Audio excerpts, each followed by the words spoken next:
मंत्री अग्निमित्रा पाल तथा आसनसोल उत्तर के विधायक कृष्णेंदु मुखर्जी आसनसोल जिला अस्पताल पहुंचे। यहां पर एक नए केंद्र का उद्घाटन किया। इनका नाम पुष्टि पुनर्वासन केंद्र है। कुपोषण का शिकार बच्चों और उनकी माताओं को यहां पर रखकर उनका इलाज किया जाएगा और उन्हें पौष्टिक भोजन उपलब्ध कराए जाएंगे ताकि यह बच्चे कुपोषण से बच सके। इस मौके पर मंत्री अग्निमित्रा पाल ने कहा कि आज इस न्यूट्रिशनल रिहेबिलिटेशन सेंटर का उद्घाटन करते हुए उन्हें बहुत खुशी हो रही है। उन्होंने कहा कि आसनसोल से बीजू मंडल की रिपोर्ट, पीवीटीवी न्यूज। আজকে আমাদের আসানসোল জেলা হাসপাতালে এসেছিলাম এবং এখানে এনআরসি নিউট্রিশনাল রিহ্যাবিলিটেশন সেন্টার, যে বাচ্চারা আন্ডার নারিশড মালনারিশড তাদের বাচ্চাদেরকে আইডেন্টিফাই করে অ্যারাউন্ড 10 জন বাচ্চা একবার করে নেওয়া হবে এবং তাদেরকে মিনিমাম 14 দিন রেখে বাচ্চাটি এবং তার মা তাকে রেখে তাদের নিউট্রিশন লেভেল বাড়ানো হবে।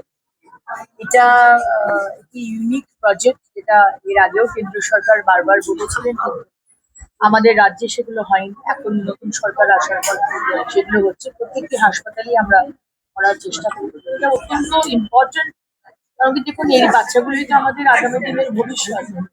আর তারা যদি ম্যালনারিশড হয় তাহলে তো আমাদের পশ্চিমবঙ্গ পিছিয়ে পড়বে। সুতরাং আজকে এখানকার সমস্ত ডাক্তারবাবুরা, আধিকারিক, সুপার সাহেব, ডেপুটি সুপার, সবাই নার্সিং, ফ্যাটার্নিটি এবং যারা ডায়েটিশিয়ান, যারা দেখবেন এই পুরো বিষয়টি, তাদেরকে অনেক শুভেচ্ছা। এত সুন্দর একটি যারা ডাক্তাররা আছেন, স্বাস্থ্যকর্মী যারা রয়েছেন, প্রত্যেককে আজকে অভিনন্দন জানাই, শুভেচ্ছা জানাই। এরকম একটা নতুন উদ্যোগ নেওয়া হয়েছে এবং আমি দেখছি পরিবর্তনের পর বারবার নতুনভাবে আমরা যে চিন্তা করেছিলাম যে পরিবর্তন যে হওয়ার পর পরিস্থিতিরও পরিবর্তন হবে, সমস্ত জায়গায় স্বাস্থ্য ব্যবস্থার পরিবর্তন হবে। আপনারা বুঝতে পারছেন, আস্তে আস্তে স্বাস্থ্য পরিষেবাটা আমরা সবার প্রচেষ্টায় একটা অন্য মাত্রায় নিয়ে যাওয়া হচ্ছে।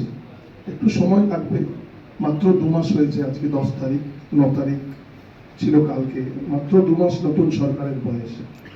আমি চাইব যে আসানসোল এই জেলা হাসপাতালে যে পরিষেবা, মানে মানুষের অনেক চাহিদা, মানুষের অনেক এক্সপেকটেশন, সাধারণ মানুষরা আসে, তারা যেন এখান থেকে ভালো একটা মেসেজ নিয়ে যায়।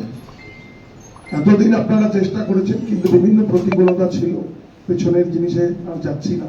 নতুন যে উদ্যোগ আমরা শুরু করছি, নতুন সরকার, নতুন ব্যবস্থা এবং নতুন সুপার সাহেব এসছেন।